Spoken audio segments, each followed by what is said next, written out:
সম্প্রতি নারায়ণগঞ্জের ১০০ শয্যা বিশিষ্ট সদর জেনারেল হাসপাতাল সহ বন্দর, সোনারগাঁও, রূপগঞ্জ ও ২৫০০ উপজেলা স্বাস্থ্য কমপ্লেক্সে আউটসোর্সিংয়ের মাধ্যমে ৭১ জনকে নিয়োগ করে পিমা অ্যাসোসিয়েট লিমিটেড নামের এক ঠিকাদারি প্রতিষ্ঠান।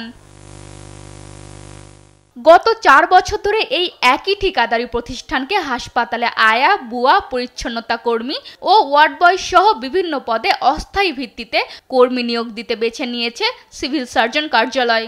অথচ এই ঠিকাদারি প্রতিষ্ঠানের বিরুদ্ধে চাকরি দেওয়ার নামে কর্মীদের থেকে বিপুল অর্থ আত্মসাতের অভিযোগ রয়েছে।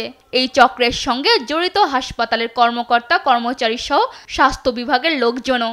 কন্ট্রাক্টররা দেওয়া হয়েছে, কন্ট্রাক্টরের মাধ্যমে আমাকে নিয়োগ দিয়েছে। লাখখানি টাকার মতন দেওয়া হয়েছিল। দেওয়ার পর যোগদান দিছি। যোগদান দেওয়ার পর মাঝখানে আমি বেতন পেয়েছিলাম ৮ মাসে। ৮ মাসের বেতন পাওয়ার পর নতুন আবার টেন্ডার যখন হয় তখন ৩৫,০০০ করে টাকা নিচ্ছে। ফিরা কয়েকদিন আগে কইছে চাকরি থাকবো না, সেদিনও কইলো ১০,০০০ করে টাকা দিয়েতে আমি নিজে গিয়ে ১০,০০০ করে টাকা দিয়েছি। তবে এসব অনিয়ম ও অর্থ আত্মসাতের অভিযোগ অস্বীকার করেছে ঠিকাদারি প্রতিষ্ঠান পিমা কর্তৃপক্ষ।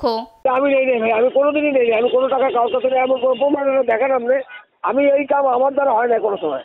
যদিও সব অভিযোগের তদন্ত করে ব্যবস্থা নেওয়ার আশ্বাস দিয়েছেন সিভিল সার্জন। এখানে ঠিকাদার এই কাজটা নিয়োগ দেওয়ার জন্য সরকার কর্তৃক তার বেতনের একটা নির্দিষ্ট অংশ 5% সে কমিশন হিসেবে পায়। এটাই হচ্ছে নিয়ম। এর বাইরে যদি কারো থেকে কেউ কোনো টাকা নিয়ে থাকে সেটা সম্পূর্ণ অনৈতিক এবং আমরা আশা করি যে এই ধরনের কাজ যদি আমার কোনো ডিপার্টমেন্টে করে থাকে, যদি আমার কাছে কেউ লিখিত অভিযোগ দেয়, আমি কার্যকরী ব্যবস্থা গ্রহণ করব। একই অভিযোগ নগরের ৩০০ শয্যা বিশিষ্ট খানপুর হাসপাতালের অস্থায়ী কর্মচারী নিয়োগেও।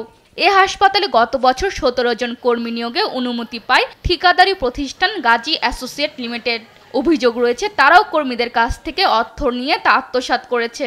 কারো থেকে আপনার ৫০,০০০, ১ লাখ বা এরকমই বিশেষ করে নিয়ে থাকে আর কি।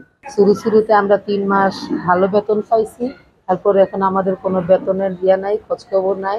তবে অস্থায়ী কর্মী নিয়োগে অর্থ নেওয়ার বিষয়ে অভিযোগ পেলে তদন্ত করে ব্যবস্থা নেওয়ার কথা জানান হাসপাতালের তত্ত্বাবধায়ক।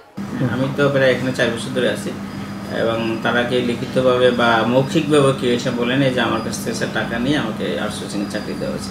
সরকারি হাসপাতালে অস্থায়ী কর্মী নিয়োগে অনিয়ম ও অর্থ আত্মসাৎকারীদের বিরুদ্ধে দ্রুত ব্যবস্থা নেওয়ার দাবি নারায়ণগঞ্জবাসীর। নিউজ ডেস্ক, দেশ টিভি।